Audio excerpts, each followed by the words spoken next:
Mental Health, the Up and Up. We're trying to make mental health care clear, helpful, and maybe even fun.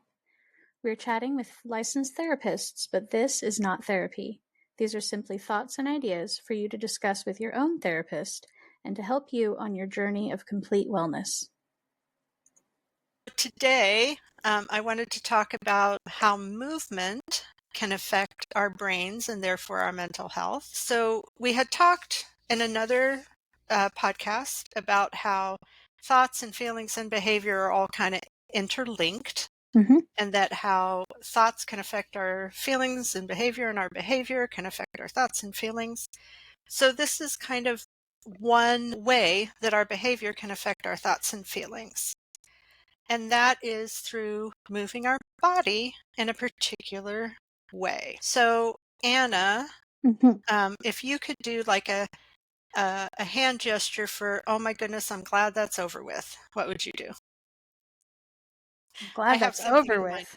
I Okay, hate go ahead. people play, guess what's in my head? So I was thinking of, whew, Okay, right? yep. The standard. Yep. Yeah.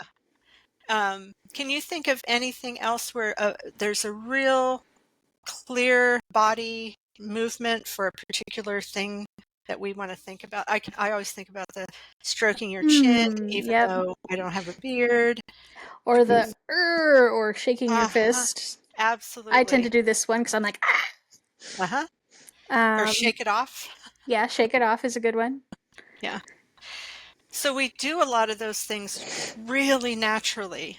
And believe it or not, they actually do change our mood. Those actions do change our mood a little bit. The things that you mentioned about going like this and shaking your fist is actually, that's when our body feels stressed, which is when we want to fight a saber-toothed tiger. Right. So it's kind of congruent. We go like this or like this, and our body goes, okay, you're done fighting. You fought, you're done. And then it can move on. So, and this, In yeah. our anxiety talk, we talked about contracting and using your big muscles to help relieve that sensation. Yeah, So doing absolutely. this or Hmm. this. Yeah. I'm just realizing we're doing a podcast and nobody can see us. Yeah. So all those movements like wiping sweat off your forehead or the shake it off movement or clenching your fists actually remind our brain to mentally do that thing or emotionally do that thing. So like Go ahead, Anna. when you're trying to listen to something and you touch your ear, even though touching Yes. your ear does not change the sound vibrations as they come towards you, it makes your brain focus. 100%. That's a beautiful example. I love that. I'm going to add that to my list of examples. Yeah.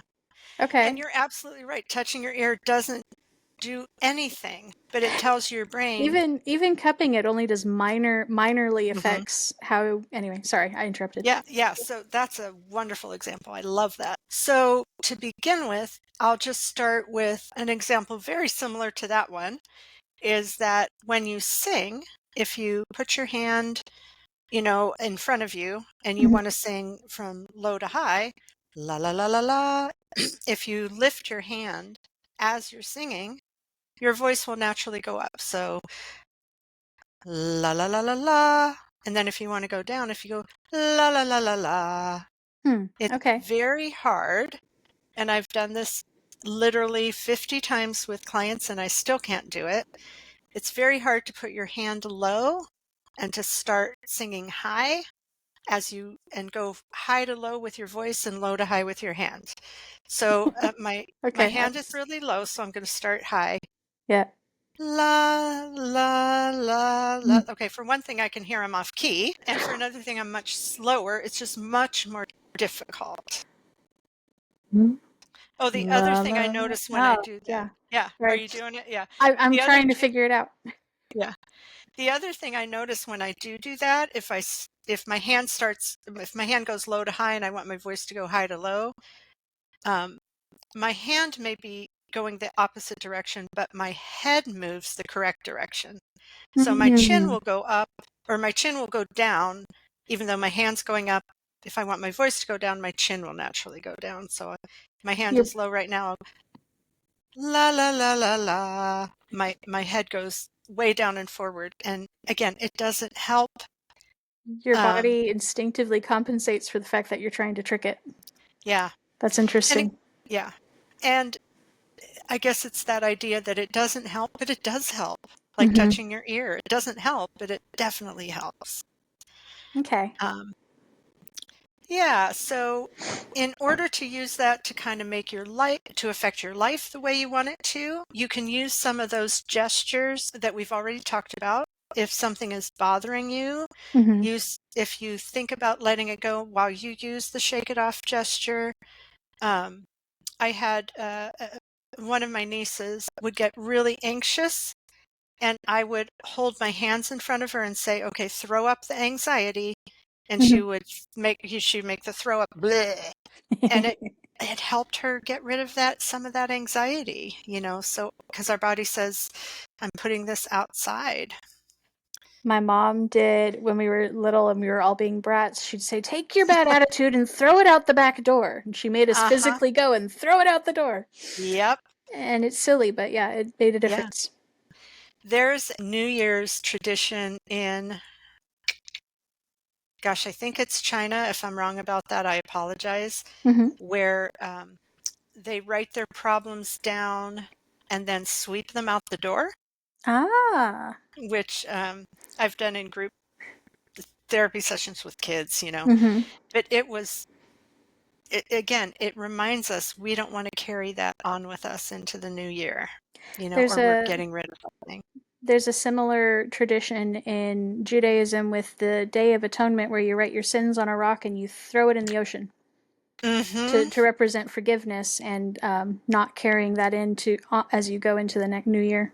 See, nothing is new. It's just we give it therapeutic names in the current Exactly. time. Yep. Yep. That's also what a scapegoat is that it's Yeah. literally a goat where you put your sins on. I don't remember how, if you write on the goat or I don't know how, I but don't then think you they. let Yeah. the goat carries your sins away. So Yep. that's where the term scapegoat comes from. I had a therapist I knew who worked with pretty sociopathic people, like people who don't care, who are very don't have a conscience, Mm-hmm. basically. And after work, she would always take a shower as her way of saying, I just want to let this go. Mm. Yeah. Can I do another example? Go ahead. So my other example is actually Mr. Rogers, where Yeah. at the beginning he takes off his jacket, he puts on his sweater, he takes off his work shoes, he puts on his tennis shoes. Mm-hmm. And that allows the kids watching to say, oh, he's actually here to pay attention to me. He's not going to be distracted by grown-uppy things. And Yeah. I do tell people who have really difficult jobs or jobs where they're always in opposition with people, so they don't bring it home, to literally, take off their work hat or their work uniform in the car, Mm-hmm. and then go into the house with something different. And it Yeah. does help us leave things behind.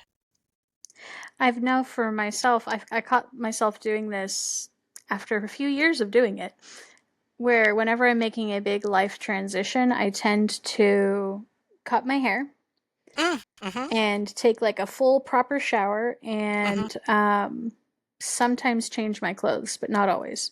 But Yeah, like there's it's that physical. I'm ending this stage. I'm going into that stage. Renewal. yeah.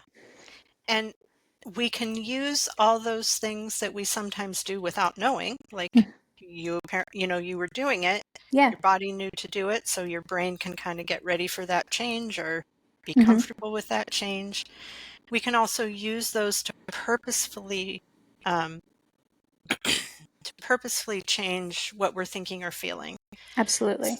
Yeah. So the first time I heard about this was working with people with panic attacks, again, where you're trying to fight a saber-toothed tiger, and there's no saber-toothed tiger there, Yeah. to move your feet like you're running, and your brain will actually think you're running away, or to Hmm. do something like we mentioned before, clench your fists, pound your fists in front of you, something like that. So your brain goes, oh, you're fighting. Now I can kind of finish that. So I don't have to hold on to that. She's already killed the saber-toothed tiger or run away from the saber-toothed tiger. Right. So we can find those things that we find comforting. Like if you're alone and you're not feeling loved, you can give yourself what's called a butterfly hug, where you hug yourself. Mm-hmm. And again, your brain, our brains are stupid. We don't know that we're the ones hugging us. We think we're getting a hug. Mm-hmm. So anything like that, where we're moving our body, if it's something kind of universal, like the shake it off symbol, which I'm not sure if it's universal, but close enough, or if it's something very personal. I knew someone who felt very at peace when she went for walks. And so she did that walking thing with her feet, Mm-hmm. not to run away from the saber-toothed tiger, but to remind herself to relax.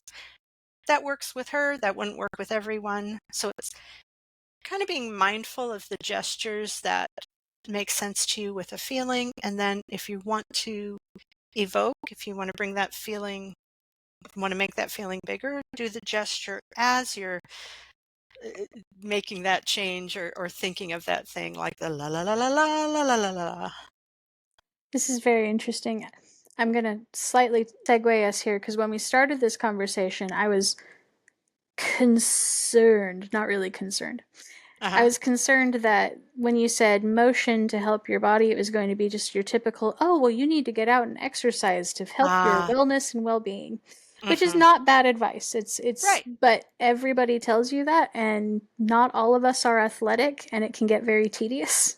So this has Mm-hmm. been very, very interesting and helpful to me. To They've also, yeah, they've actually also done studies with athletes Mhm. where, this works more for elite athletes who are still working out all the time, but they had one group of athletes do a particular exercise really, and then the other group just imagined they were doing it, Hmm. and there was no difference in improvement. Hmm. So again, this has to be something you all kind of are already familiar with, not something Absolutely. that is very new to you. But again, if we think it and make our body move that way, our brain thinks we're doing it. Hmm. So, and that's why a lot of athletes do that visualization. Like, imagine yourself jumping over that pommel horse, or imagine yourself hitting the perfect home run. Mhm. And then our body goes like, oh yeah, that's who I am. I'm that person who hits perfect home runs. So hopefully you'll take something from that, and be able to find some movements for you that actually get you to the thought you want to be having, or the feeling you want to be having. For more resources, shop at www.upandupwellness.com and hit that subscribe button. If you are in crisis and struggling right now, the national hotline is 988 and they can help you any time of the day or night.